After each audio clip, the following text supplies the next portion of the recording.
ভাইয়েরা আমার, এখানে যারা বসা বা যাদের কানে আমার আওয়াজ পৌঁছিতেছে সবার একই সমস্যা। আজকে মানুষের দিলে শান্তি নেই, না তার ব্যক্তিগত জীবনে শান্তি আছে, না পারিবারিক জীবনে শান্তি আছে, না সামাজিক জীবনে শান্তি আছে। কোনো জীবনে শান্তি নেই। ব্যক্তিগতভাবে মানুষ বিভিন্ন সমস্যায় জড়িত। পারিবারিকভাবে তার বাড়ির মধ্যে গেলে দেখা যায় ছেলে মেয়ে নিয়ে বিভিন্ন সমস্যায় জড়িত, বিবিকে নিয়ে, মেয়েকে নিয়ে, মাকে নিয়ে, বাবাকে নিয়ে, গোটা পরিয়াল কেন্দ্রিক একটা সমস্যা। যে সমাজ ব্যবস্থা দেখা যায়, সমাজের মধ্যে মানুষ বিভিন্ন সমস্যায় জর্জরিত। সামগ্রিকভাবে প্রত্যেকটা মানুষ ব্যক্তিগতভাবে, পারিবারিকভাবে এবং তার সামাজিক এবং জাতীয়ভাবে প্রত্যেকটা জীবনের মধ্যে মানুষ বিভিন্ন সমস্যায় জর্জরিত। মানুষ তার সমস্যার সমাধান অর্থের দ্বারা করতে চায়, মানুষ তার সমস্যার সমাধান রাজনীতির দ্বারা করতে চায়, কেউ তার ক্ষমতার দ্বারা করতে চায়, কিন্তু সমাধান বেরিয়ে আসে না, শান্তি ফিরিয়ে পায় না।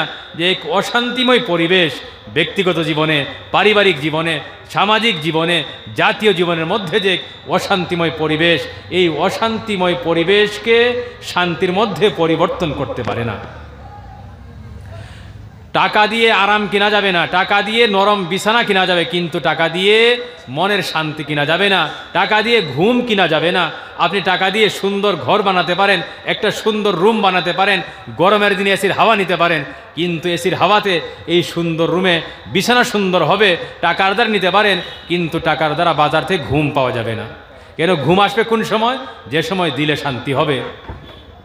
শরীরের মধ্যে বেমারে দেখা দিবে, রোগ, তার জন্য পয়সা দিয়ে ওষুধ কিনা যাবে, কিন্তু আরোগ্য কিনা যাবে না। যদি তুমি রোগ থেকে মুক্তি চাও, আরোগ্য চাও, তবে কি করতে হবে? ওষুধের দ্বারা হবে না। ওষুধের মধ্যে যে আরোগ্যতার শক্তি কে দিবে? আমার আল্লাহ। যদি শান্তি চাও ব্যক্তিগত জীবনে, শান্তি চাও পারিবারিক জীবনে, শান্তি চাও জাতীয় জীবনে, শান্তি চাও সামাজিক জীবনের মধ্যে, তোমার আল্লাহ বলে আলা বিযিক্রিল্লাহ তাতমাইন্নুল কুলুব। হে মানুষেরা তোমরা শুনো, হে আমার বান্দারা শুনো, আলা তোমরা ধ্যান দিয়ে শুনো, বিযিক্রিল্লাহি তাতমাইন্নুল কুলুব। এই যে তোমার অশান্তিময় জীবন, ব্যক্তিগত জীবনে শান্তি নেই, পারিবারিক জীবনে নেই, জাতীয় জীবনে নেই, সামাজিক জীবনের মধ্যে নেই, এই শান্তি আমি ফিরিয়ে দিব কিভাবে? বিযিক্রিল্লাহ, আল্লাহর জিকির করতে হবে, আল্লাহকে স্মরণ করতে হবে, উঠতে বসতে খাইতে যেতে সব সময় আল্লাহকে স্মরণ করতে হবে। আমার আল্লাহ বলে আমার জিকির করবে, আমাকে স্মরণে রাখবে, কাজের মধ্যে খুঁজের মধ্যে আমি আল্লাহ তোমাকে শান্তি দিব। শান্তি বাজারে পাওয়া যাবে? শান্তি টাকার দ্বারা কেনা যাবে? শান্তি ক্ষমতার দ্বারা আসবে? কখনো আসতে পারে না।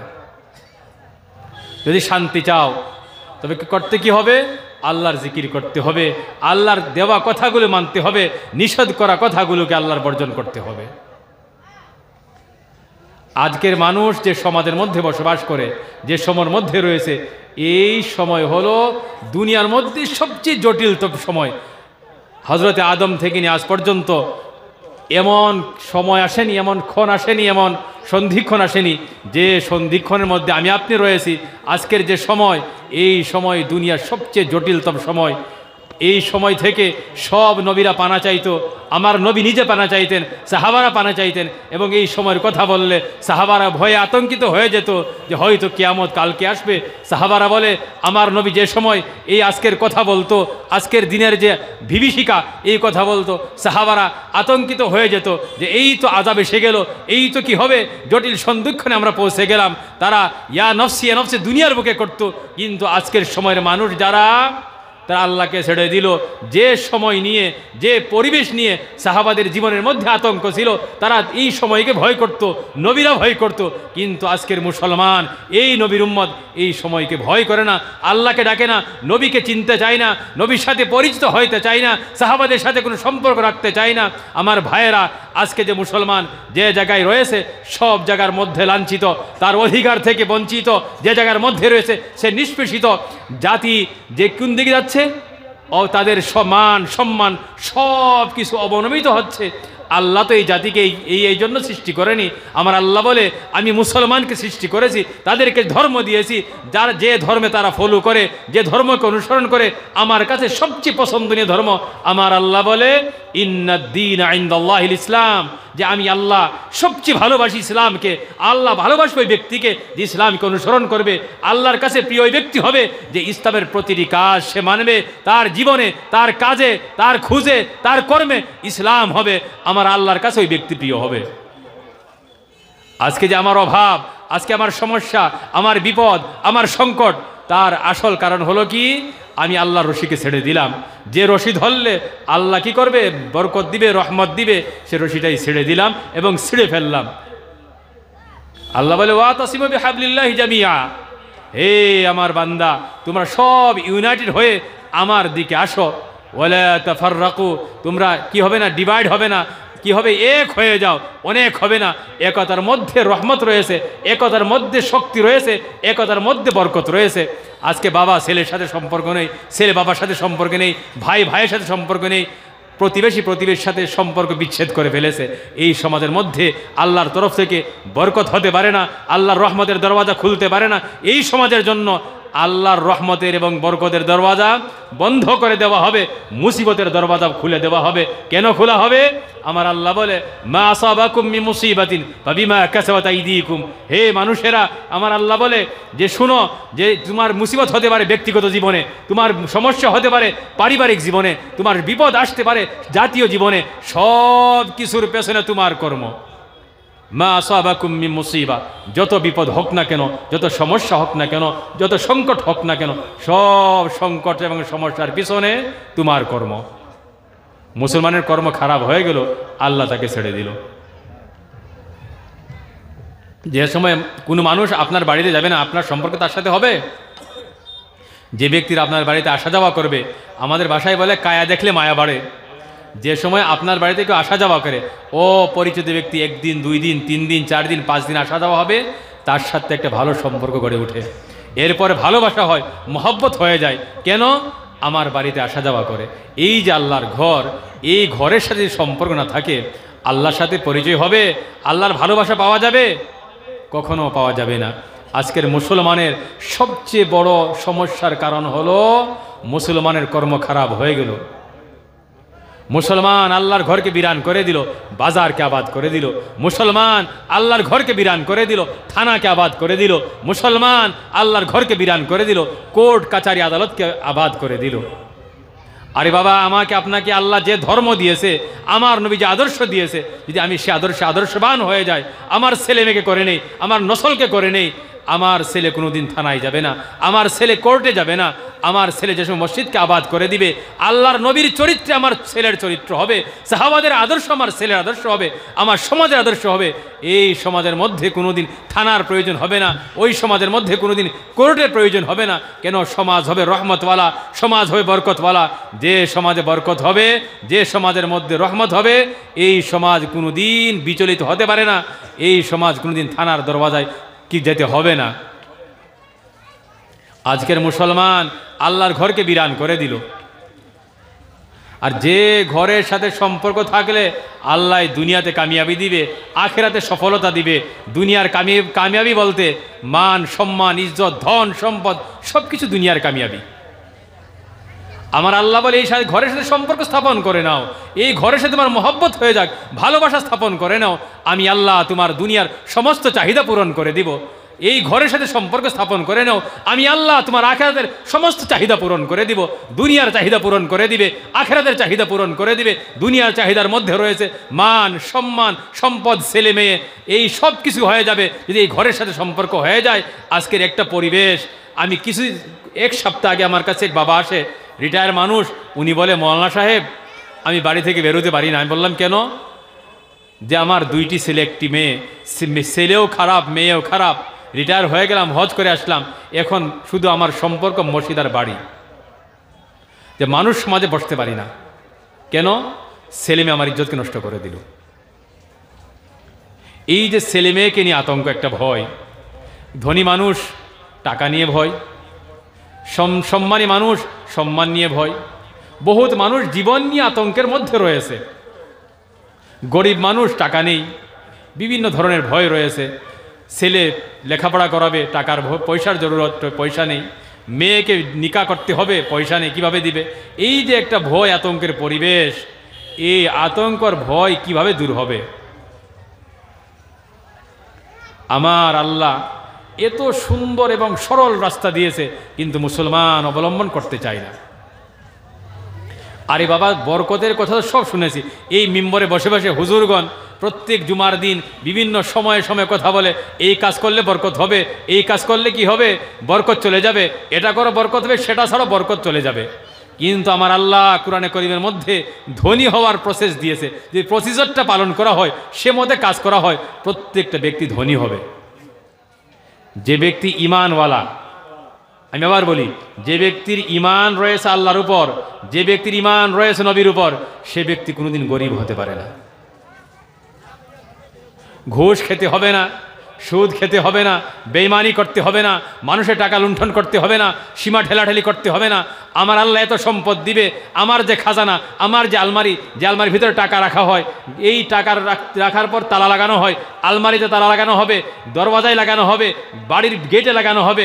7টা তালা লাগানোর পরে বাড়ির থেকে বেরিয়ে যাবে, তাই না? যদি কোনো মানুষ টাকা খুঁজতে আসে, আমার সময় আসতে হবে, 7টা তালা খোলার পর আলমারি থেকে টাকা বেরিয়ে আসবে, সীমিত টাকা।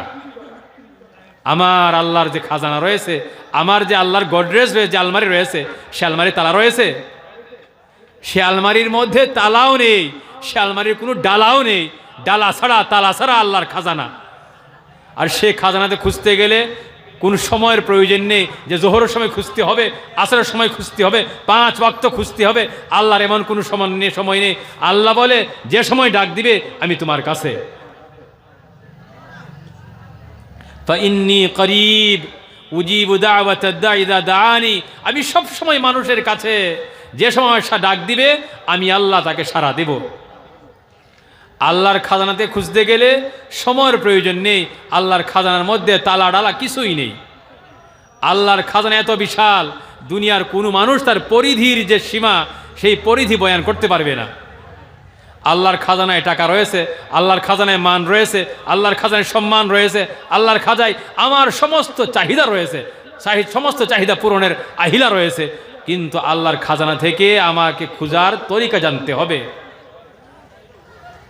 ভাইয়ার আমার, এই কোরআনে করিমের মধ্যে আল্লাহ বলে যে মানুষ ধনী হয়ে যাবে, যে আল্লাহর রাস্তা অবলম্বন করে ধনী হবে। কেমন ধনী? 1 লক্ষ 2 লক্ষ লক্ষ টাকা নয়, কোটি টাকা নয়, আরবপতি হয়ে যাবে যদি তার আমল মজবুত হয়। যত বিশ্বাস আল্লাহর সাথে মজবুত হবে, যত আমল মজবুত হবে, আল্লাহর দেওয়া তত বেশি হবে। আমি বলবো আপনারা আমল করবেন ইনশাআল্লাহ? কে কে হাত তুলেন? করবো তো ইনশাআল্লাহ। আমলটা বলে যাব, আমার আল্লাহ কসম খেয়ে বলে মানুষ ধনী হবে। টাকা চাই না ভাই, যে দুনিয়ায় সুদ খেয়ে কোনো মানুষ টাকা আহরণ করে, এই টাকার কোনো লাভ আছে? মানুষের পায়খানার যে মূল্য, তার তো মূল্য রয়েছে, কিন্তু সুদখোরের টাকার কোনো মূল্য নেই। যারা সুদ খেয়ে থাকে তাদেরকে বলতে চাই, সুদের বিনিময়ে যদি 1 টাকা নেওয়া হয়, কত টাকা? 1 টাকা সুদের বিনিময়ে নেওয়া হবে। আমার নবী বলে, এক হাদিসের মধ্যে 36 বার নিজের জন্মদাত্রী মার সাথে ব্যভিচার করলে, জিনা করলে যে পাপ হবে, 1 টাকার বিনিময়ে 36 বার জিনা করার পাপ তার আমলনামায় লেখা হবে। নাউজুবিল্লাহ। সবচেয়ে ছোট গুনাহ, এর চেয়ে ছোট গুনাহ হতে পারে না। কার? যে ব্যক্তি সুদ খাবে। এখন যদি কোনো সুদখোরকে বলা হয়, ভাই তুমি তোমার মার সাথে জিনা করে ফেলো, কথা বলার আগে আপনার গর্দনটা কেটে দিবে। কোনো ছেলে তার মার সাথে জিনা করতে পারে? করবে কেউ? আমি এখন পর্যন্ত শুনি না, কারণ আমার বাবা মুফতি সাহেব ছিল, কোনোদিন এমন ফতোয়া আসেনি বাবার জীবনে যে কোনো ছেলে তার মার সাথে জিনা করেছে। আমিও ফারিগ হওয়া প্রায় 26-27 বছর হয়ে গেল, আমার পাশে কোনোদিন মাসলা আসেনি যে হুজুর আমার এমন ঘটনা হয়েছে ছেলে তার মার সাথে জিনা করেছে। কিন্তু আমার নবীর কথা মিথ্যা হতে পারে না। বুখারী শরীফের মধ্যে রয়েছে কতবার? 36 বার জিনা করলে যে পাপ হবে, এই পাপের অধিকারী কে হবে? যে 1 টাকা সুদের বিনিময়ে নেবে। ইবনে মাজাহ শরীফের মধ্যে রয়েছে 70 বার। একবার করবে 1 টাকা নেবে 36 বার, 1 লক্ষ হবে 36 লক্ষ জিনা।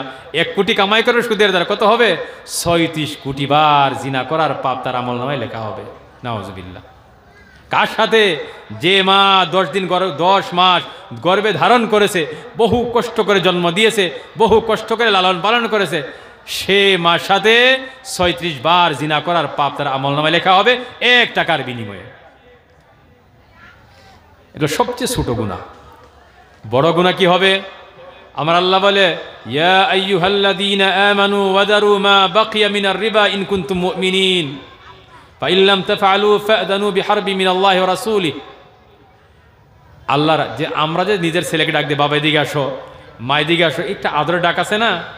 ঠিক যে সময় আল্লাহ মানুষকে ডাকে আদরের সাথে, মায়ার সাথে, মহব্বতের সাথে, তো আল্লাহ বলে ইয়া আইয়ুহান নাস, ইয়া আইয়ুহাল্লাযীনা আমানু, ইয়া আইয়ুহা বলে ডাক দেয়। তো আল্লাহ আদরের সাথে ডাক দিবে কাকে? আল্লাহ এই সুদখোরের দিকে আসো, আল্লাহ কথা বলেনি, বা এই সুদারু এই কথা বলেনি।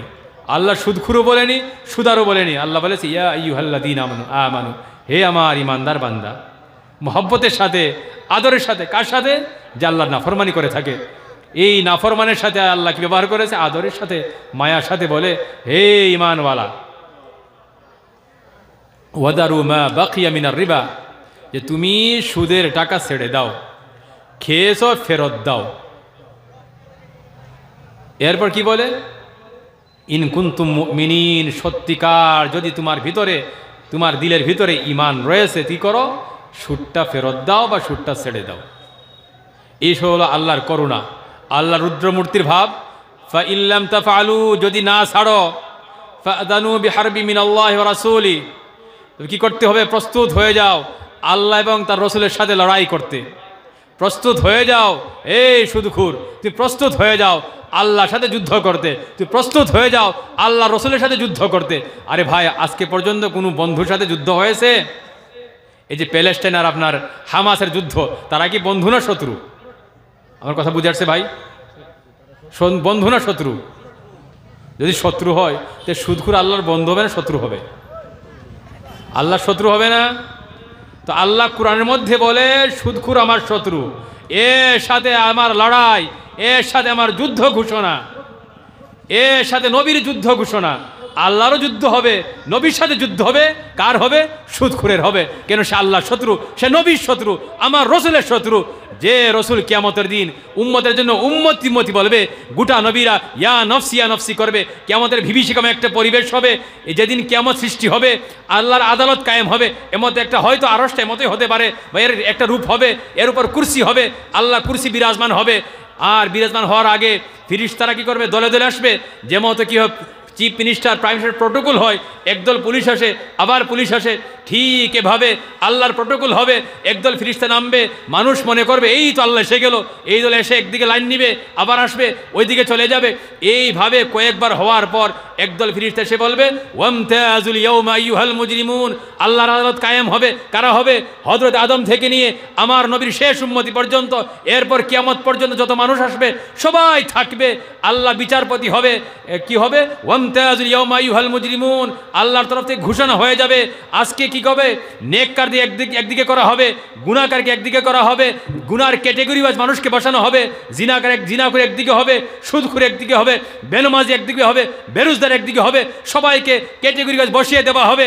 আল্লাহ বিরাজমান হয়ে যাবে কুরসির মধ্যে, সিংহাসনে বসবে, জিজ্ঞাসা করবে, লেমানিল মুলকুল ইয়াউম, লেমানিল মুলকুল ইয়াউম, বলো এই দুনিয়ার জাবাবিরা, এই দুনিয়ার শাসকেরা অত্যাচার করেছিলে মানুষের উপর, অত্যাচার করেছিলে দুর্বলের উপর, বলো আজকের আদালতের বিচারপতিকে, আজকের বিচার কার হবে, আইন কার হবে, উকিল কে হবে, জজ কে হবে? কেউ কথা বলবে না, সবাই স্তব্ধ হয়ে থাকবে। আল্লাহ রুদ্র মূর্তি দেখে নবীগণ থেকে শুরু করে সব মানুষ স্তব্ধ হয়ে যাবে, কারো জবানের মধ্যে কথা থাকবে না, সবাই স্তব্ধ হয়ে যাবে। এরপর আল্লাহ বলবে, লিল্লাহিল ওয়াহিদিল কাহার, ওই আল্লাহর যার ভিতরে 2টা গুণ রয়েছে, কাহার। হয়তো আমি আমার ভাষায় এই কাহার শব্দের যে অর্থ তা ব্যাখ্যা করতে পারবো না, যারা আরবি জানে তারা বুঝবে। কাহার, কহরওয়ালা। আমাদের মারা ছোট ছেলেকে বলে, এই তোর উপর কহর পড়ে যাক। এই যে কাহার, এরকম 2টা বস্তু পাওয়া যায় তালাশ করলে। এক হলো প্রতিশোধ, অপর হলো গুসা, গজবওয়ালা। এমন গুসা আল্লাহর হবে, এমন প্রতিশোধ আল্লাহর হবে, দুনিয়ার সমস্ত মানুষের গুসা যদি একত্রিত করা যায়, একে কোটি কোটি নয়, যত সংখ্যা আমি জানি তা দিয়ে পূরণ করার পর যে ফল হবে, আবার পূরণ করব, 1 কোটি নয় 1000 কোটি বার পূরণ করার পর যে ফল হবে, তাও তো আল্লাহর যে ওই গুসা হবে তার সমান হবে না। কত গুসা আল্লাহর হবে।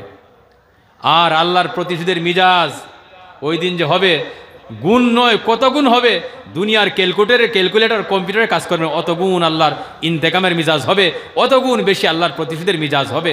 আল্লাহ বসে বলবে লিল্লাহিল ওয়াহিদিল কাহ্হার, আজকে ওই আল্লাহর আদালত কায়েম হবে, বিচারপতি আল্লাহ হবে, যে গুসাওয়ালা, যে ইন্তেকামওয়ালা, যে কহরওয়ালা, যে গজবওয়ালা আল্লাহ হবে।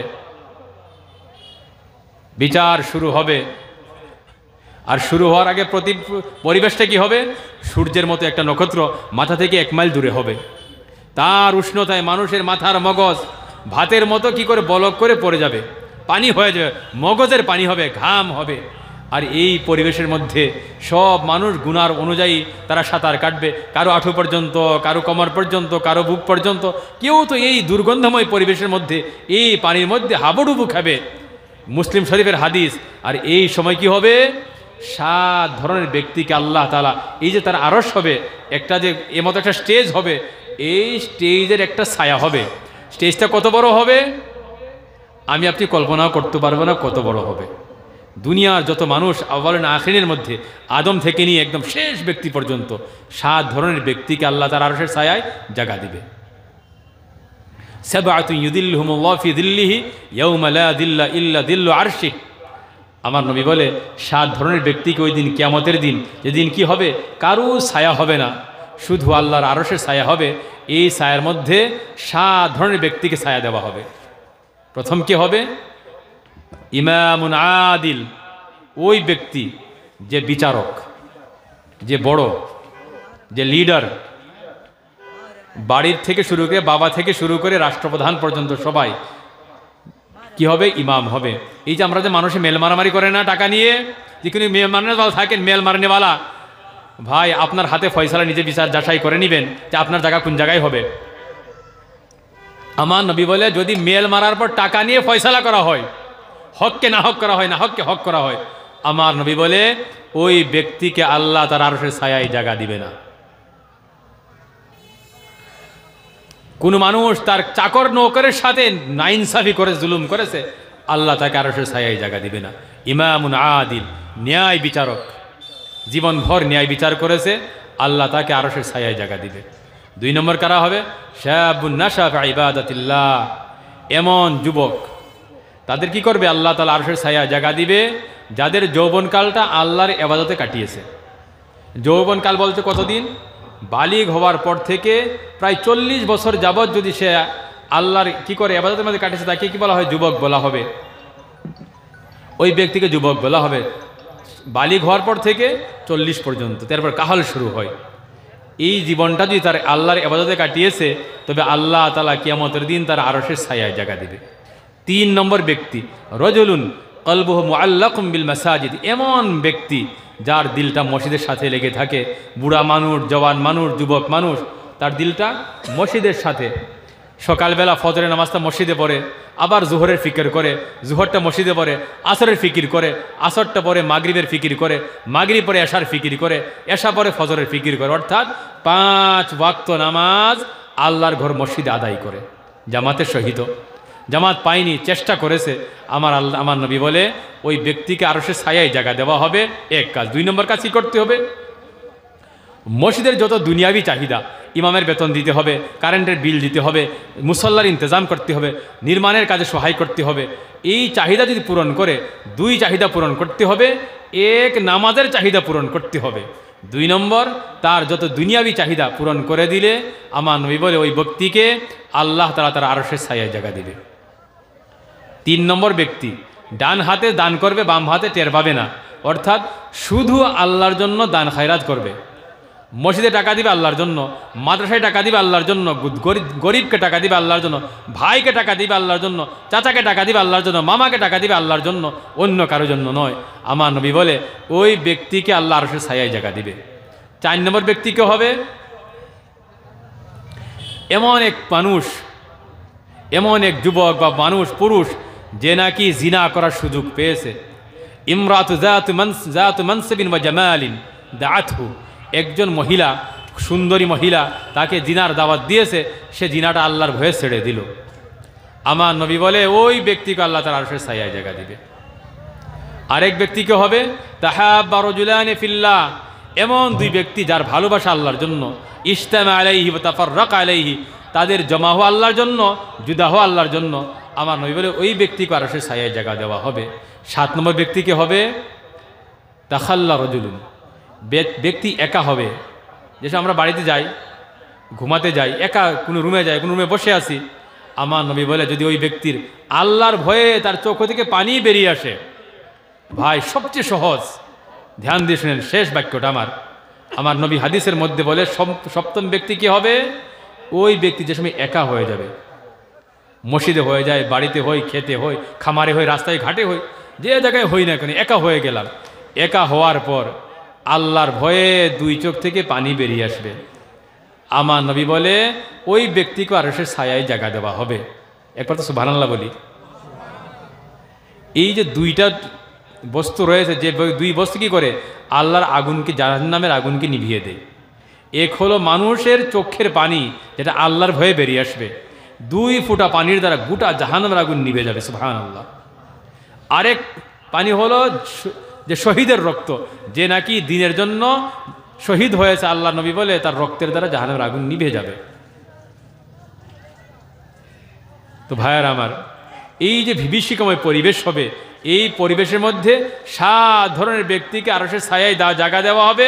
আর সবাই ইয়া নফসির যে পরিবেশ হবে, আদম থেকে নিয়ে হযরত ঈসা আলাইহিস সালাম পর্যন্ত সব নবীরা বলবে ইয়া নফসি, আল্লাহ আমাকে বাঁচাও, আমাকে বাঁচাও। আমি কিভাবে বাঁচবো? উম্মতের তো এই অবস্থাই হবে, সবাই তো ইয়া নফসি করবে, হায় আমি কিভাবে বাঁচবো, হায় আল্লাহ আমাকে বাঁচাও, হায় আল্লাহ আমাকে বাঁচাও। একটা পরিবেশ হবে। এই পরিবেশের মধ্যে এক ব্যক্তি হবে যে যার জবানের মধ্যে হবে উম্মতি উম্মতি উম্মতি, হে আল্লাহ আমার উম্মতকে বাঁচাও, আল্লাহ আমার উম্মত চাই, আমার উম্মতকে জাহান্নাম থেকে বাঁচাও। এই উম্মতি উম্মতি করে আমার নবী আরশের সামনে সাজদায় পড়ে যাবে, সুবহানাল্লাহ। এরপর আল্লাহ বলবে, আমরা আজানের পর দুআয় পড়ে থাকি, ওয়াবআস রাব্বুকা মাকামাম মাহমুদা, হে আল্লাহ আমার নবীকে তুমি মাকামে মাহমুদ দান করো। এই মাকামে মাহমুদ আজকে দান করা হবে। আরশের সামনে যে সময় আমার নবী সেজদায় পড়ে যাবে, আল্লাহ নবীকে মাহমুদ যে স্থান, এই স্থানের মধ্যে অধিষ্ঠিত করবে।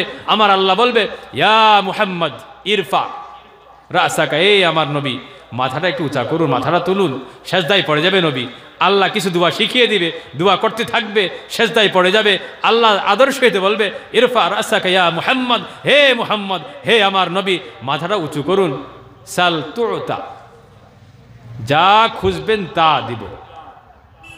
ইশফা তুশাফা, আপনি যার জন্য সুপারিশ করবেন আমি আল্লাহ তার সুপারিশ কবুল করে নিব। এই সময় নবী সেজদায় পড়ে যাবে। আর এই বিভীষিকাময় পরিবেশের মধ্যে আমরা সবাই ইয়া নফসি করব, কিন্তু 7 ধরনের ব্যক্তি আরশের ছায়ায় জায়গায় থাকবে। আমি সমাজকে বলতে চাই, দুনিয়ার জীবন তো কয়েক দিনের জন্য। যদি আমরা সত্যিকার আল্লাহর আরশের ছায়ায় জায়গা পেতে চাই, আল্লাহর যে এত মায়া এত দয়া, ফার্সি একটা প্রবাদ রয়েছে, রহমতে খুদা বাহানা জয়দ বাহা নমি জয়দ। আল্লাহর রহমত শুধু কিঞ্চিত একটা বাহানা চাই, খুব বেশি আমল চাই না। কিয়ামতের দিন এমনও হতে পারে যে মানুষ বহুত আমল নিয়ে যাবে, সব বৃথা যাবে, কোনো কাজে আসবে না, কিন্তু আল্লাহ একটা বাহানা তালাশ করে তাকে জান্নাতে দেবে। তো আমার আল্লাহ বেশি চাই না, একটা কিঞ্চিত বাহানা চাই। তো আমি সবার কাছে অনুরোধ রাখবো, এই যে 7টা আমল, মসজিদের সাথে সম্পর্ক রাখা, ইবাদত করা, ন্যায় বিচার করা, আল্লাহর ভয়ে চক্ষু থেকে অশ্রুসিক্ত নয়ন নিয়ে আল্লাহর ভয় দিলের মধ্যে স্থাপন করা, দান খায়রাত করা, আলিমদের সাথে ভালোবাসা স্থাপন করা। যদি আলিমকে ভালোবাসেন, এই যে তাহাব্বা রাজুলানি ফিল্লাহ, এর অর্থ কি?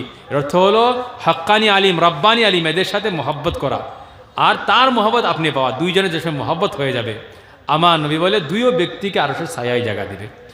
আলিমকে ভালোবাসা টাকা দিতে হবে, এই মসজিদ ইমাম সাহেব, তার সাথে ভালোবাসা মহব্বত থাকলে টাকা দিতে হবে? বেতন তো রাইজে দিবে। আমার ভালোবাসা, এই মহব্বতের বিনিময় কে দিবে? আমার আল্লাহ দিবে। কিভাবে দিবে? কিয়ামতের দিন আরশের ছায়ায় জায়গা দিবে। যেদিন কোনো ছায়া হবে না, আজকে সৌদা করা সহজ, কিয়ামতের দিন কোনো কাজে আসবে না, যত আমল থাকুক না কেন, কিয়ামত মরার সাথে সবের স্বভাব বন্ধ। তো মরার আগে আখেরাতটা তৈয়ার করতে হবে। এই যে ইমাম সাহেব, যে আমি তাকে ভালোবাসি, এই মাদ্রাসার হুজুর, যে 10টার মাদ্রাসা, এই 10টার মাদ্রাসার হুজুরের সাথে আমার ভালোবাসা, আমার মহব্বত শুধু আল্লাহর জন্য। আমার নবী বলে, বান্দা তোমাকে আল্লাহ কি করবে? আরশের ছায়ায় জায়গা দিবে। আর মানুষ কি করে জানেন? যে আলিম উলামাকে সবচেয়ে বেশি সমালোচনা কারে করে? আলিমদেরকে করে। বলে আলিম এটা করে, আলিম সেটা করে। আলিমের দুষ্কি জানেন? আলিম ভালো জামা কিনবে, কিভাবে পড়লো? আলিম তার হাতে গাড়ি, গাড়ি কিভাবে কিনলো? আলিমের জামা ছিঁড়া কেন? আলিমের গায়ে আতর দিল কেন? গোসল করেনি, গোসল কেন করেনি? দরিদ্র হলেও সমালোচনা, ধনী হলেও সমালোচনা। আরে বাবা, আল্লাহ বলে কি, ইন্নামা ইয়াখশাল্লাহ মিন ইবাদিহিল উলামা, বলেন ইন্নামা ইয়াখশাল্লাহ আল মুহান্দিসুন। ইঞ্জিনিয়ারের কথা বলেনি, ডাক্তারের কথা বলেনি, মাস্টারের কথা বলেনি, কোন সমাজের রাষ্ট্রপ্রধানের কথা বলেনি। আমার আল্লাহ কার কথা বলেছে? ইন্নামা ইয়াখশাল্লাহ মিন ইবাদিহিল উলামা। আমি আল্লাহকে সবচেয়ে বেশি কারা ভয় করে? কোন ইঞ্জিনিয়ার ভয় করে না, কোন ডাক্তার ভয় করে না, মাস্টার ভয় করে না, প্রফেসর ভয় করে না। ভয় কারা করে? আল উলামা, যারা দ্বীনি শিক্ষা আহরণ করেছে, হাসিল করেছে, আল্লাহকে তারা ভয় করে। যে ভয় না করতো, এই 5,000 টাকায় আপনার মসজিদে 10,000 টাকায় 5 ওয়াক্ত ইমামতি করতো না। আর দুনিয়ার মধ্যে সবচেয়ে মজলুম জামাত, সবচেয়ে নিপীড়িত যে সম্প্রদায়, সে সম্প্রদায় হলো ইমাম, সে সম্প্রদায় হলো মুয়াজ্জিনের সম্প্রদায়। কেন জানেন? শীতের দিন আমি ঘুমে থাকবো, আর আমার কম্বল এত গরম যে এই গরমের জন্য আমি মসজিদে আসতে পারি না।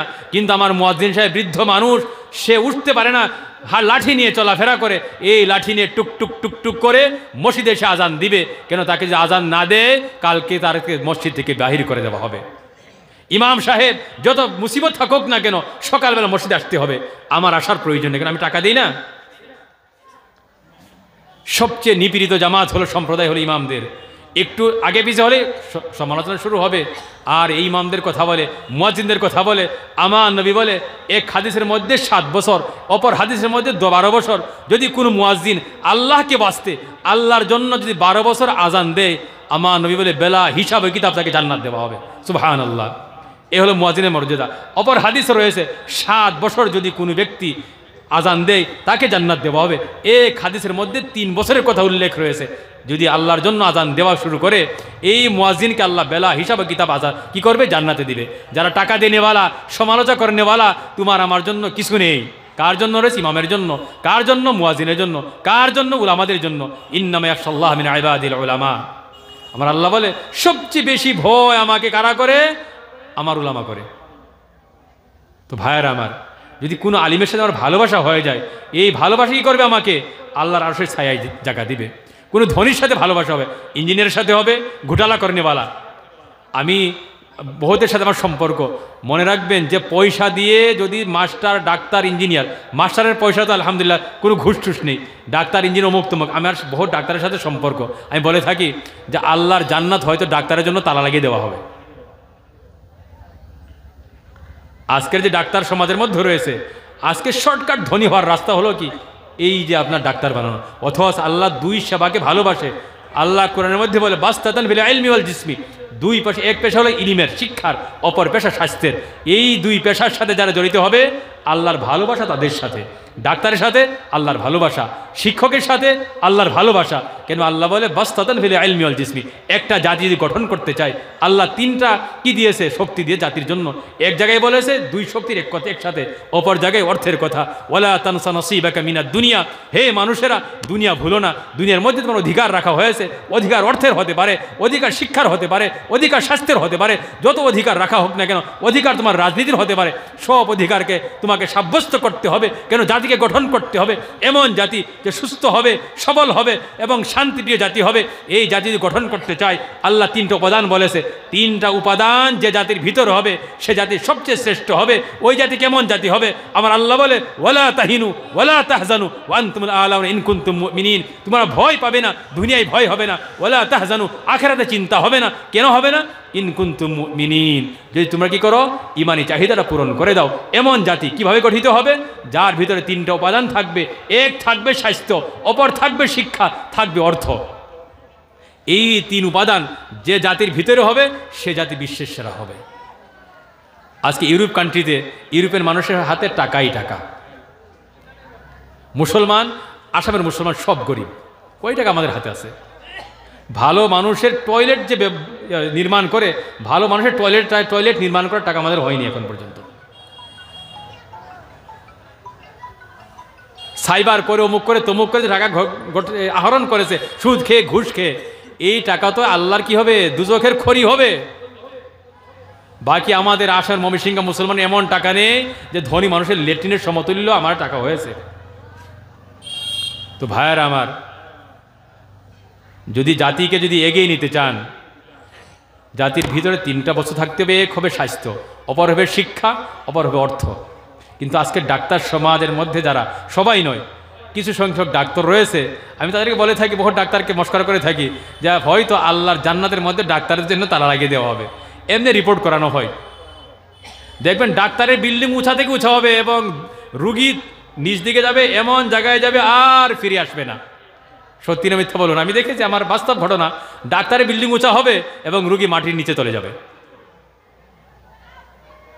এই যে অবস্থা শুরু হলো, এই অবস্থার মধ্যে কি হবে না? সমাজ এগিয়ে যেতে পারে না। বলতে চেয়েছিলাম যে যদি উলামার সাথে ভালোবাসা হয়, এই ভালোবাসার দ্বারা কি হবে? জান্নাতে আরশের ছায়ায় জায়গা পাওয়া যাবে। একজন ধনীর সাথে সম্পর্ক হবে, আমি দরিদ্র মানুষ, তার সাথে টের দেওয়া যাবে না, ফের মারা যাবে না। তার সাথে গেলে অশান্তি আসবে, একজন দরিদ্র মানুষের সাথে গেলে দিলে শান্তি আসবে। হাদিসের মধ্যে রয়েছে, আমার নবী বলে, তুমি তোমার থেকে ছোট মানুষের দিকে দৃষ্টি করবে। যদি আমার থেকে দুর্বল মানুষের দৃষ্টি হয়, আমার আল্লাহর নেমতের প্রতি আমার শুকরিয়া আদায় হবে। কারণ আমি ভাববো যে ওই ব্যক্তির তো আমাকে আল্লাহ যতটুকু দিয়েছে তার কাছে নেই, আমাকে আল্লাহ দিয়েছে, আলহামদুলিল্লাহ। আর যদি বড় মানুষকে দেখি, আরে তার তো আমি কিভাবে করব। এই যে কিভাবে করব করতে দিলের শান্তি সব চলে যাবে। তো ভাইয়ার আমার, আলিমদের সাথে ভালো হাক্কানি রাব্বানি আলিমের সাথে সম্পর্ক করবেন, আল্লাহ আরশের ছায়ায় জায়গা দিবে। তাই আমি বলতে চেয়েছিলাম, এই যে সুদখুরেরা, এই যে কিয়ামতের দিনে বিভীষিকাময় পরিবেশ হবে, আর ইয়া নফসির আলম হবে। এই দিন কি হবে? সুদখুরের সাথে যে বিচার হবে, আমাদের সাথে বিচার হবে। বিচারের 4টি প্রক্রিয়া হবে। প্রথম কি হবে? আল্লাহর আদালত কায়েম হবে, আর্গুমেন্ট হবে। যার এভিডেন্স শক্তিশালী হবে, আল্লাহ তাকে জান্নাত দিবে। এখন তো দুনিয়ার আদালতের মধ্যে আর্গুমেন্ট দিয়ে উকিল করবে, এখানে উকিল কারা হবে? আল্লাহ নিজে কি হবে? জজ হবে। আর্গুমেন্ট আপনার হবে আপনার আমলের সাথে। আল্লাহ প্রথম দলিল নিবে কি? যে জমিনকে বলবে, জমিন আসো, ওয়াল আরদু বিমা আওহালাহা, জমিন বলবে, হে আল্লাহ, এই যে জমিনের উপর যা কিছু করেছি সব কিছু জমিন বলে দিবে, আল্লাহ আমার উপর বসে বসে এই গুনাহ করেছিল, সেই গুনাহ করেছিল, বান্দা স্বীকার করে দিবে। এই লোকে নেকি করেছিল, বান্দা স্বীকার করে নিবে। আল্লাহ বলবে, যে সময় অস্বীকার করবে, জমিন তুমি সরে যাও। বলবে, দ্বিতীয় এভিডেন্স, সাক্ষী নিয়ে আসো। কিরামান কাতিবিনা ইয়ালামুনা মা তাফআলুন, এই যে 2 কাঁধের মধ্যে 2 ফেরেশতা রয়েছে, একজনে গুনাহ লিপিবদ্ধ করে আর একজনে নেকি লিপিবদ্ধ করে, লেখালেখি করে, এদেরকে ডেকানো হবে। বলবি, আল্লাহ জমিন যা বলেছে তা সত্যি, আমি তো লিখেছি, আল্লাহ এই গুনাহ লিখেছি, সেই গুনাহ লিখেছি। আরেক ফেরেশতা বলবে, আল্লাহ আমি সব নেকিগুলি লিখেছি। বলবে, আল্লাহ এরাও তো মিথ্যা বলে, আমি তো কিছু করি নাই। তৃতীয় সাক্ষীকে ডাক দেওয়া হবে। ওয়া ইদা সুহুফু নুশিরাত, আমল নামা খুলে দেওয়া হবে। আমল নামা দেখে তো অবাক হয়ে যাবে, আর বলবে, মা লিহাদাল কিতাব লা ইউগাদিরু সাগীরাতান ওয়ালা কাবীরা। যারে এই আমল নামাটা কেমন, যে ছোট কথাও ছাড়েনি, বড় কথাও ছাড়েনি, ছোট গুনাহও ছাড়েনি, বড় গুনাহও ছাড়েনি, সব তো লিখে দিল। বলবে, আল্লাহ এই যে আমল নামা এটাও মিথ্যা। 3টা সাক্ষী হয়ে গেল, 3টাকে অস্বীকার করে দিবে। এরপর আল্লাহ কি করবে? হাত পা জবানকে শক্তি দিবে কথা বলার। আল ইয়াউমা নাখতিমু আলা আফওয়াহিহিম ওয়া তুকাল্লিমুনা আইদিহিম ওয়া তাশহাদু আরজুলুহুম বিমা কানু ইয়াকসিবুন। আল্লাহ বলে যে আমি ওই সময় মানুষের জবানের মধ্যে তালা লাগিয়ে দিব, অর্থাৎ যে জবানকে কন্ট্রোল করে দিবে, জবান তার অধীনে থাকবে না, জবান স্বাধীন হয়ে যাবে। পরাধীন জবানকে আল্লাহ স্বাধীন করে দিবে। বান্দার পক্ষে হয়তো সাক্ষী দিবে, নয়তো বিপক্ষে দিবে। সব কথা জবান বলবে, নাকে কথা বলবে, চোখে কথা বলবে, কানে কথা বলবে, হাতে বলবে, পায়ে বলবে, সব অঙ্গ প্রত্যঙ্গ আল্লাহর সাথে কথা বলবে। হয়তো কথাগুলি বিপক্ষে যাবে, নয়তো সপক্ষে যাবে। এই সময় বান্দা পক্ষে গেলে তো খুশি হবে, বিপক্ষে গেলে তো মানতেই হবে। ওই সময় বান্দা স্বীকার করবে যে আল্লাহ আমি ভুল করেছি। তো ভাইয়ের আমার, আজকে যারা সুদ খেয়ে থাকে, আজকে যারা ঘুষ খেয়ে থাকে, আজকে যারা সীমা ঠেলাঠেলি করে থাকে, আমি তাদেরকে বলতে চাই, আমার আল্লাহর খাজানার মধ্যে তালা নেই, ডালা নেই। তোমার নসিবে ধন সম্পদ ছিল, নসিবের টাকাটা আল্লাহ দুইটা রাস্তা দিয়েছিল, একটা ইজি রাস্তা, একটা ছিল আপনার টাফ রাস্তা, একটা সহজ ছিল, একটা আপনার কঠিন ছিল, একটা শর্টকাট ছিল সংক্ষিপ্ত, আর একটা আপনার দূরের রাস্তা ছিল দূরত্বওয়ালা। মানুষের জন্য আল্লাহ ওই জায়গায় টাকাটা রেখে দিয়ে বলে, বান্দা রাস্তা অপশন দুইটি দিয়ে দিলাম, এই রাস্তায় গেলে সহজে পাওয়া যাবে, এই রাস্তায় গেলে একটু কষ্ট হবে, এইটা হলো হারাম রাস্তা, এটা হলো সহজ রাস্তা, এটা হলো হালাল রাস্তা, হালাল রাস্তা কষ্টওয়ালা, হারামটা সহজওয়ালা। তো বান্দা কি করে, এই হারাম রাস্তা অবলম্বন করে টাকাটা হরণ করে নেয়, কিন্তু নসিবে ছিল। আপনি বলেন মৌলানা সাহেব দলিল দাও। দলিল হলো এই যে নসিবে যে থাকবে এমনি আসবে, যদি থাকে নসিবে এমনিতে আসবে, আসবে না ভাই। হযরত আলী কাররামাল্লাহু ওয়াজহাহু এক যুদ্ধ করে আসরের নামাজের মধ্যে উনি যান, একটা যুদ্ধ কবচ ছিল আজকের দিনে কয়েক লক্ষ টাকার। এই যুদ্ধ কবচটা ভাবলো একটা কি করে সৈনিককে দেবে উনি। আজ নামাজের আগে নিয়ত করে ফেললো যে এই সৈনিককে দিয়ে দিবে। তো নামাজ থেকে ফারিগ হওয়ার পর যুদ্ধ কবচটা তালাশ করে দেখে চুরি হয়ে গেল। উনি অবাক হয়ে গেল। এরপর কমান্ডার বলে যে তালাশি দেও যে কোন জায়গায় যুদ্ধ কবচটা রয়েছে। তালাশ করতে করতে গিয়ে দেখে যে সৈনিককে দেওয়ার ইরাদা করেছিল সেই সৈনিকের ব্যাগের মধ্যে ওই যুদ্ধ কবচ। হযরত আলী বলে কাররামাল্লাহু ওয়াজহাহু রাদিয়াল্লাহু আনহু, আরে বাবা, যুদ্ধর কবচটা তোমাকে দিতে ইচ্ছা করেছিলাম, কিন্তু হালাল রাস্তা না নিয়ে হারাম রাস্তায় নিয়েছো, নসিবে ছিল না। যারা সুদ খায় তারা মনে করে সুদ খেলে টাকা ঘটা যাবে, যারা ঘুষ খায় তারা মনে করলে ঘুষ খেলে টাকা ঘটা যাবে। আরে বাবা, যদি আল্লাহ কোনো বস্তু হারাম করেছে তার আল্টারনেটিভ বিকল্প দিয়েছে, সুদের বিকল্প, সুদের আল্টারনেটিভ হলো ব্যবসা। আল্লাহ বলে আহাল্লাল্লাহুল বাই'a ওয়া হাররামার রিবা, আল্লাহ সুদকে হারাম করেছে, ব্যবসাকে হালাল করেছে, আল্লাহ জিনাকে হারাম করেছে, নিকাকে হালাল করেছে, আল্লাহ শরাবকে হারাম করেছে। নবিজ বলে একটা বস্তু রয়েছে খেজুর থেকে সৃষ্টি করা হয়, ওইটাকে হালাল করেছে। একদিকে হারাম, অপর দিকে হালাল। দুনিয়ার যত মুফতিয়ানে কেরাম যদি কোনো বস্তুকে হারাম বলে তাকে আল্টারনেটিভ দিতে হবে, হালাল দিতে হবে। মুফতির জন্য এই কথা নয় যে হারাম বলে দিল, হারাম বলার পর হালাল রাস্তাটা দেওয়া মুফতির কর্তব্য। কেন আমার নবী আল্লাহ বলে এইদিকে হালাল করেছি, ওইদিকে হারাম করেছি, একে অপর বিপরীত। তো এই যে সুদ হারাম করেছে আর কি করেছে, ঘুষ ব্যবসাকে হালাল করেছে। এইদিকে বলেছিলাম যে সুদখোর আল্লাহর শত্রু। কেন আল্লাহর শত্রু? আল্লাহ চায় সমাজের মধ্যে গ্যাপ দূর করতে, ধনী দরিদ্র এক করতে চায়, যে দরিদ্র লেভেলটা উপরে আসুক, অর্থাৎ বিপিএল থেকে এপিএল হয়ে যাক। আর সুদখোর চাই এপিএলকে বিপিএল করতে। আমাদের ভাষাতে এপিএল বিপিএল না ভাই, যে বিপিএল কার্ড আছে, অর্থাৎ আমরা গরিব মানুষ। হ্যাঁ, তো সুদখোর চাই মানুষকে গরিব করতে, আল্লাহ চাই ধনী করতে। এই যে টানাটানি কারা করে? বন্ধু করে না শত্রু করে? শত্রু করে না? এই জন্য সুদখোর আল্লাহর শত্রু, এই জন্য সুদখোর নবীর শত্রু।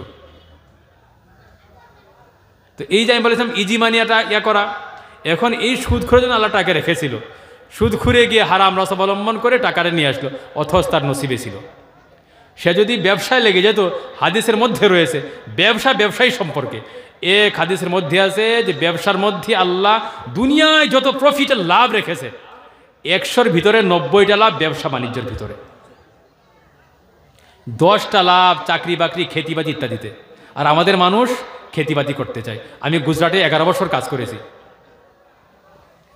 আমার একজন বন্ধু আছে ইদ্রিস ভাই, উনি একদিন আমাকে বলেছে 2 বছর আগে, 2021 সালে, যে মৌলানা সাহেব, আমি বললাম ইদ্রিস ভাই আপনার টার্নওভার কত? ওনার দেখা করতে 7 দিন 8 দিন লাগে, সময় নিতে হয়। যে আমার বর্তমান টার্নওভার 22,000 কোটি টাকা। কত হাজার? 22,000 কোটি টাকা। এই যে আমাদের আজমল সাহেব, ওনার প্রায় 25,000 কোটি টাকা টার্নওভার। আমার কাছে সন্দেশ নামের একটা পেপার রয়েছে, আমি গুজরাটি লেখাপড়া জানি, লেখাও জানি, পড়াও জানি।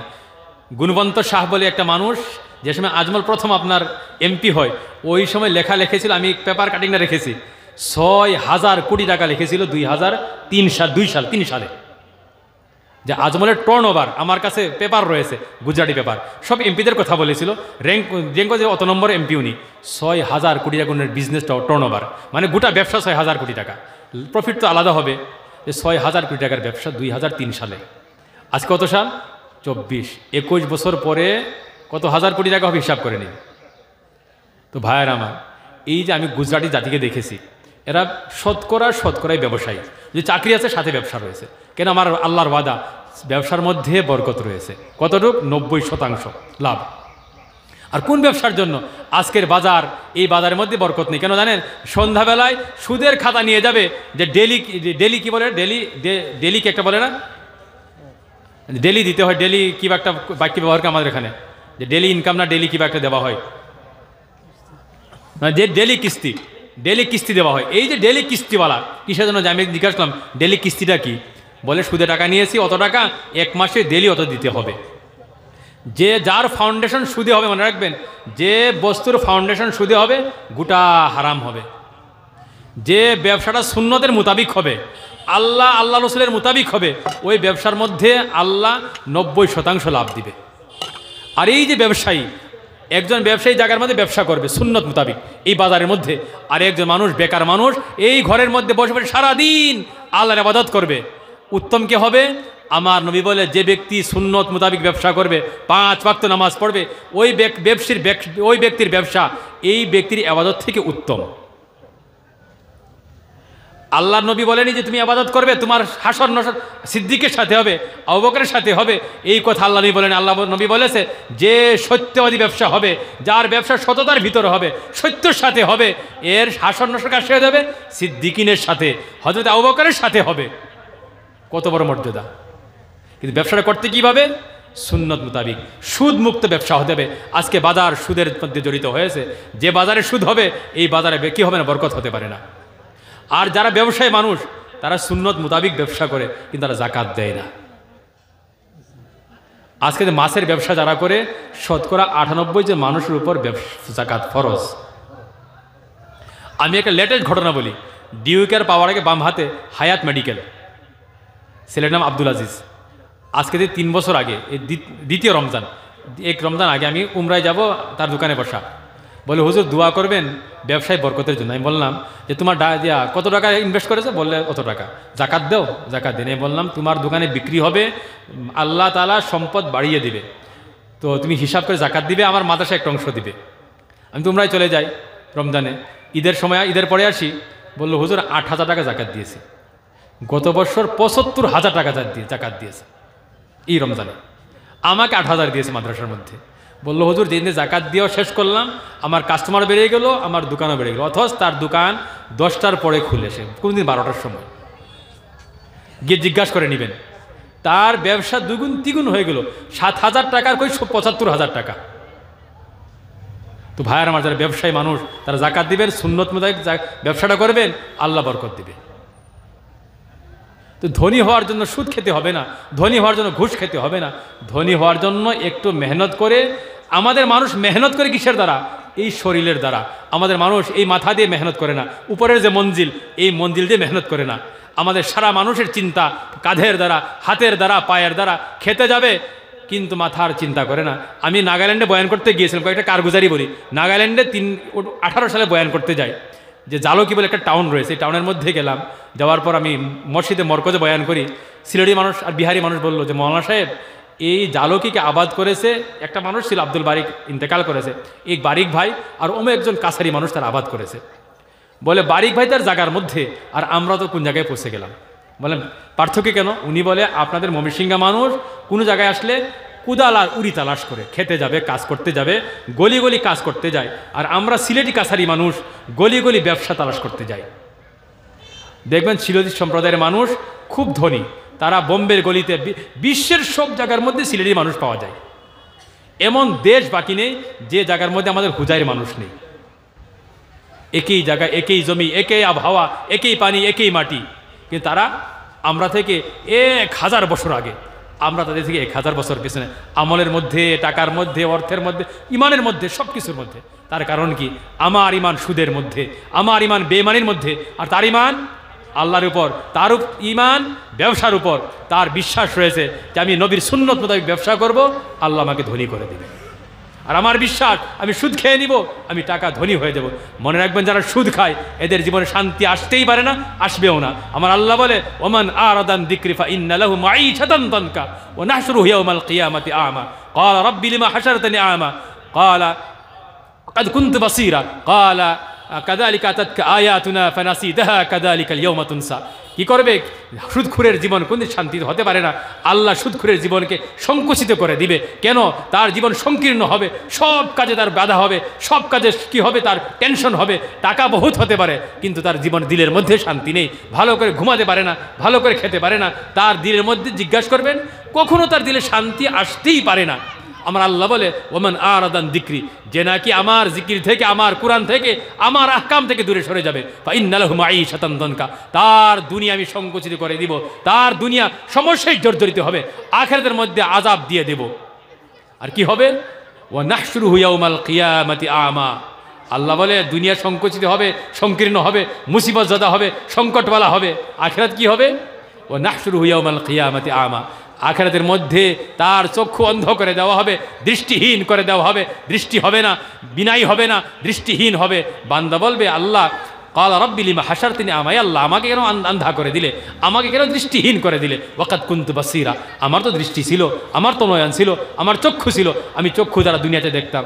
আল্লাহ বলবে, কাযালিকা আতাতকা আয়াতুনা, হে আমার বান্দা, শুধু সুদখোরের কথা নয়, যারা আল্লাহর কোরআন থেকে গাফিল, নামাজ থেকে গাফিল, দিন থেকে গাফিল, তাদের কথা আল্লাহ বলে যে কাযালিকা আতাতকা আয়াতুনা, তোমার কাছে আমার কোরআন এসেছিল, তোমার কাছে দিনের কথা পৌঁছেছিল, তুমি ভুলে গেলে। ওয়া কাযালিকাল ইয়াউমা তুনসা, আমি আল্লাহ আজকে তোমাকে ভুলে গেলাম। যদি আল্লাহ কিয়ামতের দিন আমাকে আপনাকে ভুলে যায়, নসিবে কি জান্নাত হবে না জাহান্নাম হবে? কি হবে ভাই? জান্নাত হবে। যদি সত্যিকার জান্নাত পেতে চায়, দুনিয়ার জীবনটা জান্নাতওয়ালা বানাতে চায়, আর আখিরাতের মধ্যে জান্নাতের অধিকারী হতে চায়, আল্লাহর কোরআনকে মানতে হবে। এক হাতে আল্লাহর কোরআন হতে হবে, অপর হাতে নবীর সুন্নাত তার বিধান হতে হবে। ইনশাআল্লাহ জীবন সফল হবে। এই যা কিছু বললাম, এই যে আমি বলেছিলাম যে আমার আতঙ্ক, ভয় এবং আমার অভাব, আমার সমস্যা, এই কিছু দূর হবে কিভাবে? আমি আয়াত পড়েছিলাম, ইন্না আউওয়ালা বাইতি উযিয়া লিন-নাস লাল্লাযী বিবাক্কাতা মুবারাকান ওয়া হুদাল লিল আলামিন, যে দুনিয়া যে সময় আল্লাহ সৃষ্টি করে, সৃষ্টি করার পর দুনিয়ার প্রসেসটা আমরা সবাই জানি কীভাবে আল্লাহ সৃষ্টি করেছে। সৃষ্টি করার পর যে ঘর সর্বপ্রথম তৈরি করা হয়, যে ঘর দুনিয়ার বুকে নির্মাণ করা হয়, সে ঘরের নাম হলো বাইতুল্লাহ, কাবাতুল্লাহ। এই যে কালা চাদর দিয়ে ঢাকা, এই কালা চাদর দিয়ে আবৃত ঘরের নাম হলো কাবাতুল্লাহ, বাইতুল্লাহ। আর এই যে মসজিদ, এই মসজিদ হলো বাইতুল্লাহর ছায়া স্বরূপ। দুনিয়ার সমস্ত মসজিদ আল্লাহর ঘরের সাথে, চুম্বকের সাথে যেভাবে চুম্বক টেনে এনে, সেভাবে কি হবে? লোহার মতো চুম্বক, লোহার সাথে সম্পর্ক, আল্লাহর ঘরের সাথে এই মসজিদের সম্পর্ক। সব মসজিদ একত্রিত হয়ে আল্লাহর ঘরের সাথে জান্নাতে যাবে। জামাতওয়ালা বলে না আল্লাহর ঘর মসজিদ জান্নাতের টুকরা, এই জন্যই বলে। তো এই মসজিদ হলো আল্লাহর ঘর। এই ঘর থেকে আল্লাহ দুইটি বস্তু বিতরণ করে, ডিস্ট্রিবিউট হয়। কয়টা বস্তু ভাই? দুইটা বস্তু। এক হবে হিদায়াত, অপর হবে বরকত। হিদায়াত কাকে বলে? হিদায়াত এমন এক রাস্তা, যে রাস্তায় চলাফেরা করলে আল্লাহ রাজি হবে। এমন এক রাস্তা, যে রাস্তায় চলাফেরা করলে আল্লাহ রাজি হবে। আর আমরা মনে করি যে আল্লাহ রাস্তায় চলাফেরা করলে আল্লাহ জান্নাত দেবে না।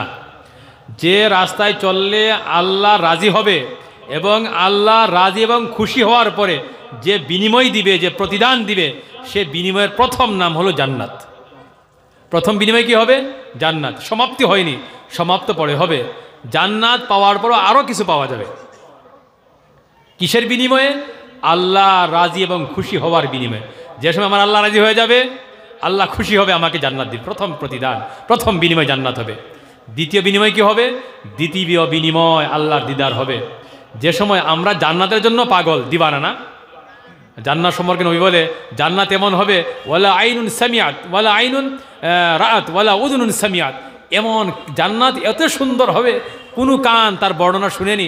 জান্নাত এত সুন্দর হবে, কোনো চক্ষু তাকে দেখেনি, এত সুন্দর হবে। আল্লাহ কত বড়, জান্নাত তত বড় হবে। আল্লাহ যত সুন্দর, তত সুন্দর তার জান্নাত হবে। তো এই জান্নাত যে রয়েছে, এই জান্নাত হবে আল্লাহর প্রথম বিনিময়। কিসের বিনিময় হবে? আল্লাহ রাজি এবং খুশি হওয়ার বিনিময়। দ্বিতীয় বিনিময় হবে তার দিদার। যে সময় আল্লাহর দিদার হবে, জান্নাতের মূল্য শূন্য হয়ে যাবে। আল্লাহর সাথে দিদার হওয়ার পর জান্নাতের কোনো মূল্যই থাকবে না। আল্লাহর দিদার এত মূল্যবান, আল্লাহর দিদার হবে। এই দুই সম্পদ কিসের বিনিময়ে পাওয়া যাবে? আল্লাহর রেজা এবং খুশির বিনিময়ে। এবং আল্লাহর রেজা খুশি কিভাবে পাওয়া যাবে? হেদায়েতের দ্বারা। এমন রাস্তায় চলাফেরা করে। ওই রাস্তার নাম কি হবে ভাই? শর্টকাট নাম হলো নবীওয়ালা রাস্তা। নবীর রাস্তা অর্থাৎ নবীর যে মাপদণ্ড দিয়েছে সেই মাপদণ্ড কী করে চলতে হবে, যে আমার নামাজ এটা যাচাই করবে। কিয়ামতের দিন হবে কি, আমার প্রত্যেকটি আবাদতকে যাচাই করা হবে, যে ওজন করা হবে না, যে নামাজটা গুনাহ আর নেকি, এদিকে নেকি এদিকে গুনাহ হবে, পাল্লাই করা হবে। এখন এই যে পাল্লায় আমার নেকিকে ওজন করা হবে, নেকি কোন সময় নেকি হবে? নামাজ পড়েছি তাকে পালন ওজন করা হবে না। যদি আমার নামাজটা নবীর নামাজের সাথে মিলে যায়, যদি আমার নামাজটা নবীর নামাজের মতো হয়ে যায়, কেন আমার নবী বলে এক সাহাবীকে, সল্লু কামা রাআইতুমুনি উসাল্লি, নামাজ এভাবে পড়ো যেভাবে আমাকে পড়তে দেখেছো। এখন আমাদের সমাজের মধ্যে একটা সম্প্রদায় রয়েছে, এবার হাত এখানে বাঁধবে, আছে না ভাই, আর বলে নবীওয়ালা নামাজ। এটা একটা ভ্রান্ত ধারণা, মনে রাখবেন। আমি শর্টকাট বলি সম্পর্কে, যদি কেউ আজকে জেনারেল শিক্ষিত তারা কি করে, ইউটিউবে আর কিছু কিতাব দেখে আল্লাহু আকবার। আমার গ্রামে একটা কেরানি সাহেব বড়দোয়া হায়ার সেকেন্ডারিতে কাজ করে, ছোটো ছেলে আমার সমবয়স্ক, সে বুকে হাত বাঁধে। বললাম কেন? আমি পড়েছি। আরে বাবা, আমি তো 13 বছর পড়েছি, 12 বছর আমি হাদিস শিক্ষকতা করেছি, আমার তো হাদিস বুঝে আসেনি, আর তুই বুখারি সব মোবাইল দেখে হাদিস সব বুঝে এসে গেল, বুকে হাত বাঁধতে হয়, বেলসা মারতে হয়। আমার তো 10 বছর তো আমি বড় মাদ্রাসায় শিক্ষকতা 12 বছর করেছি বড় মাদ্রাসায়। আর দারুল হাদিস পরমাবিডিতে উনার যে পীর ছিল আমির শরীফ রহমতুল্লাহ আলাই, উনি আমাকে নিজ হাতে বুখারি শরীফ দিয়েছে, তুমি বুখারি শরীফ পড়াবে। আমি যাইনি, 2 বার দিয়েছে কমিটি এবং আমির শরীফ নিজে আমাকে দিয়েছে বুখারি পড়াবে, আমি পড়াইনি। এখন এই যে বেলসা মারামারি করেনেওয়ালা, তারা মোবাইল দেখে এবং একটা বাংলা কিতাব দেখে হাদিসটা তাদের বুঝে আসে। এরা হলো ইমানের লুটেরা, এরা ইমানের ডাকাত, এদের কথায় কোনোদিন যাবেন না। তো আমার নবী বলে, সল্লু কামা রাআইতুমুনি উসাল্লি, নামাজ এভাবে পড়ো যেভাবে তুমি আমাকে পড়তে দেখেছো। নামাজ এভাবে পড়বেন যেভাবে ইমাম সাহেবকে পড়তে দেখেন, ওইটাই নবীওয়ালা নামাজ। তো আমার নামাজটা নবীর নামাজের সাথে মিলানো হবে, আমার রোজা নবীর রোজার সাথে মিলানো হবে, আমার জাকাত নবীর জাকাতের সাথে, আমার হজ নবীর হজের সাথে, আমার খানাপিনা নবীর খানাপিনার সাথে, আমার ঘুম নবীর ঘুমের সাথে, আমার প্রত্যেকটা কাজ নবীর কাজের সাথে মিলানো হবে। যদি আমার কাজের মিল নবীর কাজের সাথে হয়ে যায়, তবে কি হবে? ওজনওয়ালা হবে, নেকিওয়ালা হবে। আর যদি অ্যাকসেপ্ট হবে, আর যে আমার নামাজ নবীর নামাজের সাথে মিলে না, গ্রহণযোগ্য হবে, রিজেক্ট করে দেওয়া হবে, গ্রহণ করা হবে না। আমার রোজা নবীর রোজার সাথে মিলেনি, অ্যাকসেপ্ট করা হবে না, গ্রহণ করা হবে না, রিজেক্ট করা দেওয়া হবে। প্রত্যেকটা আমলকে যাচাই করা হবে নবীর আমলের সাথে, যদি মিলে যায় সফল, না মিললে বিফল। তো আখিরাতের মধ্যে কি হবে? প্রত্যেকটা কাজকে আল্লাহ কি করবে? যাচাই করবে। এই যে হিদায়তওয়ালা রাস্তা, যেতে বলে হেদায়ত, এবং আমার প্রত্যেকটা কাজ যদি নবীওয়ালা হয়ে যায়, আমি হিদায়তের মধ্যে। আর নবীর তরিকা মোতাবিক কাজ হয়ে গেলে হিদায়ত হবে। আর এই হিদায়তের বিনিময়ে আল্লাহ জান্নাত দিবে। এই মসজিদে পাওয়া যাবে হিদায়ত। 2 নম্বর বস্তু বরকত। বরকত কাকে বলা হয়? বরকত যারা জীবনের মধ্যে শান্তি আসে। বরকতের জন্য বহু টাকার প্রয়োজন নয়, বরকতের জন্য বহুত অর্থের প্রয়োজন নয়। বরকত হলো জীবনে শান্তি আসা। ধনী মানুষ তার জীবনে শান্তি বরকতের মধ্যে, দরিদ্র মানুষ তার জীবনে শান্তি সে বরকতের মধ্যে। এই 2টি বস্তু কোন জায়গায় পাওয়া যাবে? আল্লাহর ঘরে পাওয়া যাবে। আর প্রথমে বলেছি দিলের সম্পর্ক মসজিদের সাথে হবে 2 ধরনের, এক নামাজ কায়েম করে, অপর তার চাহিদা পূরণ করে।